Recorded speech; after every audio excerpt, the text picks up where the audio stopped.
नमस्ते साथियों, मैं संभाषिका आपसे संवाद आपके चैनल में आपका हार्दिक स्वागत करती हूँ।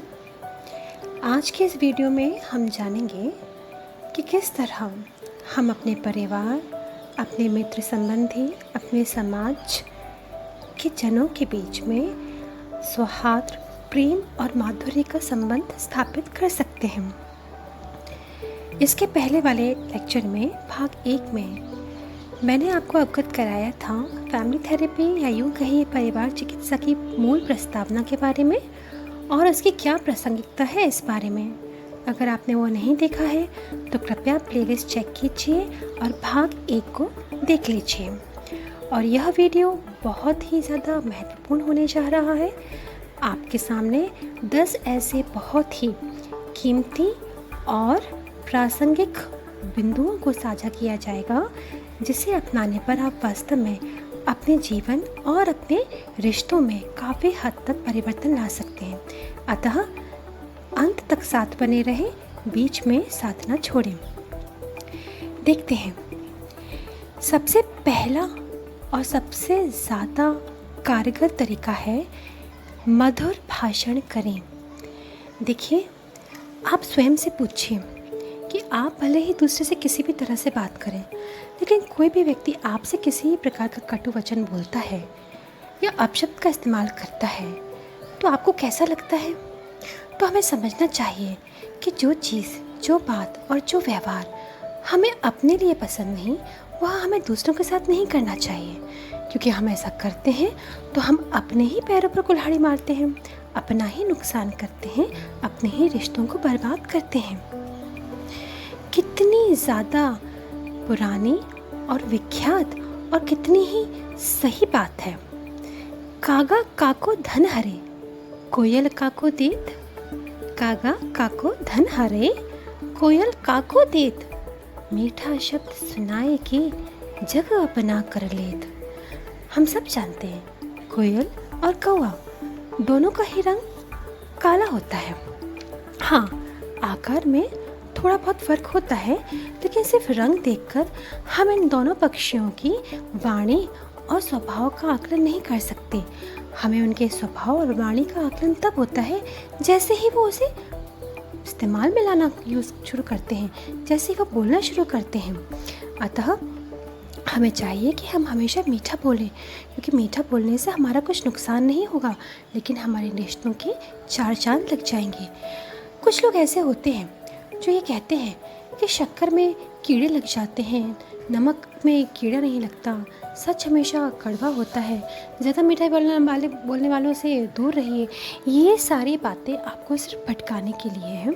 हाँ, अपना स्वार्थ सिद्ध करने के लिए आपको झूठे और प्रलोभित शब्दों का कुछ क्षणिक काल के लिए इस्तेमाल करना नहीं चाहिए, लेकिन आपको मूल रूप से अपना स्वभाव ऐसा बनाना चाहिए कि आप जो भी कहें, किसी को परामर्श दें, मार्गदर्शन दें या इवन डांटे भी, तो भी आपको अपने शब्दों का इस्तेमाल बहुत ही संभल कर करना चाहिए।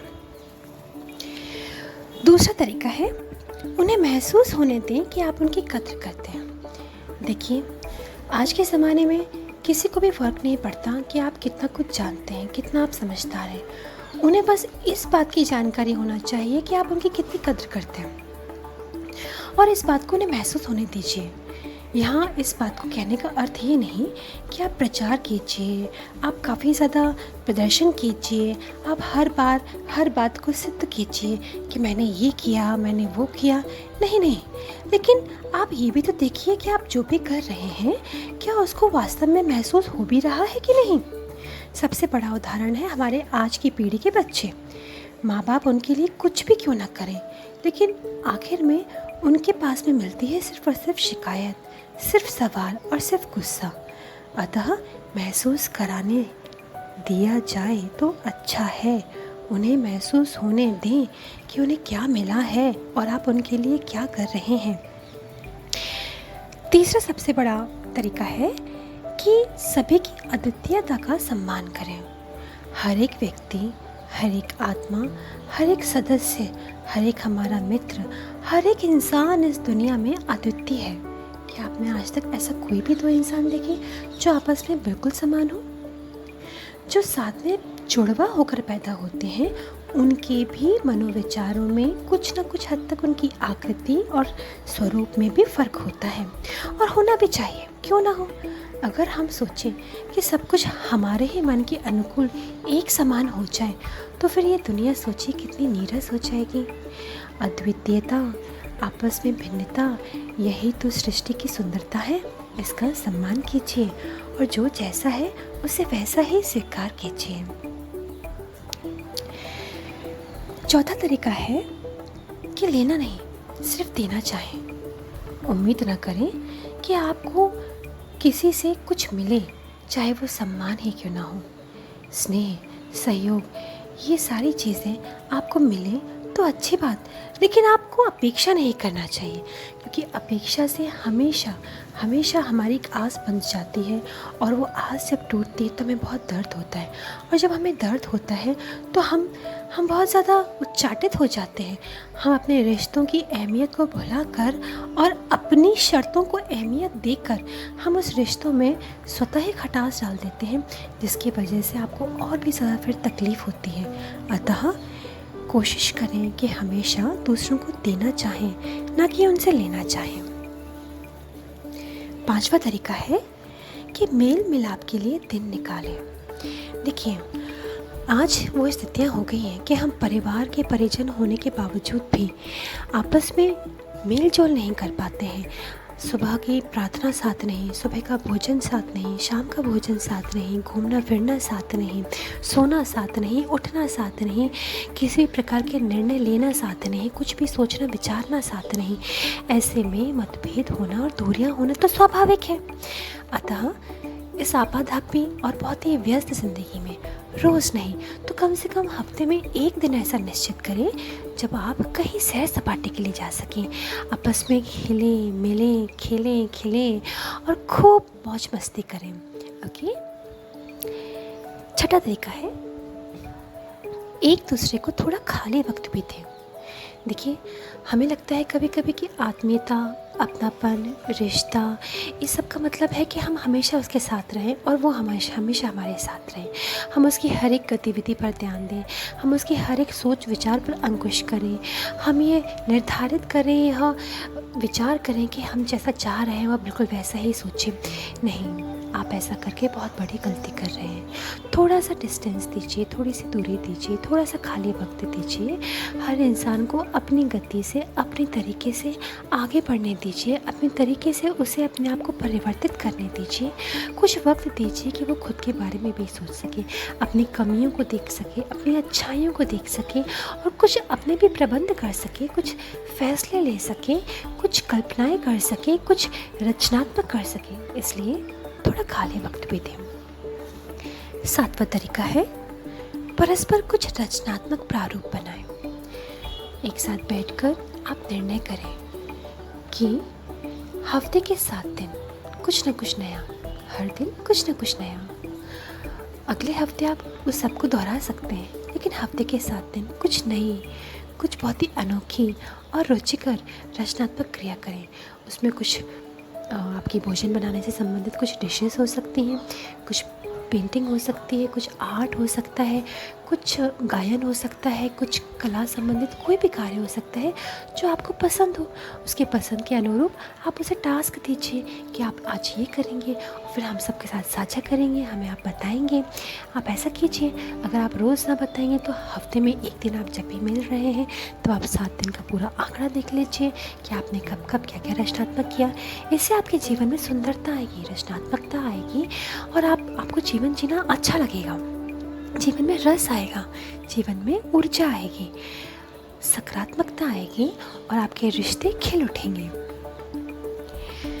तरीका 8, कुछ वक्त प्रकृति के साथ गुजारें। प्रकृति जो हम सबकी माँ है, प्रकृति जो हम सबकी जननी है, प्रकृति जिसकी गोद में हम सब खिलौने ले रहे हैं, प्रकृति जिसके संसर्ग से दूर होकर आज हम सब बिखर गए हैं। इसलिए कुछ वक्त प्रकृति के साथ भी निकालिए। रात के टिमटिमाते तारे देखिए, सुबह का जगमगाता हुआ सूरज देखिए, नीला आकाश देखिए, उड़ते हुए पंछियों को देखिए। कुछ वक्त बागिया में निकालिए, बागवानी कीजिए, फूल लगाइए, बीज बोइए, सब्जी उगाइए, कुछ तो अच्छा कीजिए। मिट्टी से संपर्क कीजिए, पौधों से संपर्क कीजिए, जानवरों को नहलाइए, जानवरों को पालिए, जानवरों के साथ खेलिए। आप कुछ वक्त प्रकृति को भी तो दीजिए, प्रकृति का भी कुछ वक्त लीजिए। आप देखेंगे आप बहुत ऊर्जावान हो गए, आप देखेंगे आप बहुत स्वस्थ हो गए और आपका यह स्वास्थ्य आपके रिश्तों में झलकेगा। यकीन मानिए झलकेगा। तरीका 9, स्वयं की भावनाओं के स्वामी बनिए।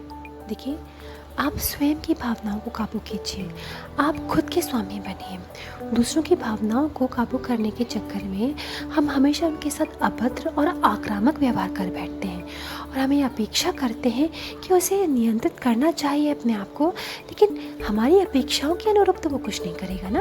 उसकी अपनी एक विचारधारा है, उसकी अपनी एक गति है। इसलिए हमें अपने ही विचारों को देखना है, अपनी भावनाओं को नियंत्रित करना है। यही हमारा सबसे बड़ा काम है, यही हमारी पहली जिम्मेदारी है। और आखिर में सबसे ज़रूरी तरीका नंबर 10, दूसरों की सुंदरता को देखिए, उनकी अच्छाई को देखिए। सुंदरता का अर्थ यहाँ ये नहीं कौन कितना गोरा है, कौन कितना हट्टा कट्टा है, कौन कितना स्लिम ट्रिम है, नहीं, कौन कितना आकर्षक है, नहीं। दूसरों के मन की, दूसरों के स्वभाव की सुंदरता देखिए। उसकी मूल्य क्या है, उसकी वैल्यूज़ क्या है, उसमें क्या अच्छाई है, उसमें क्या कला है।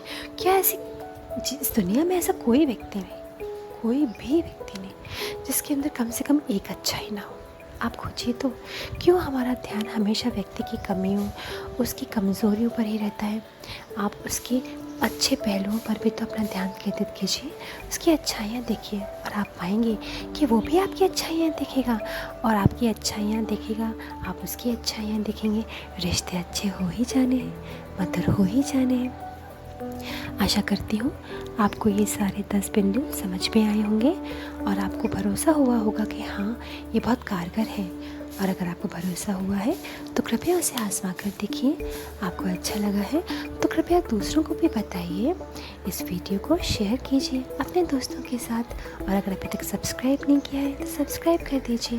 मिलते हैं एक और भी अच्छे से टॉपिक के साथ अगली वीडियो में। तब तक स्वस्थ रहिए, सुरक्षित रहिए। नमस्ते।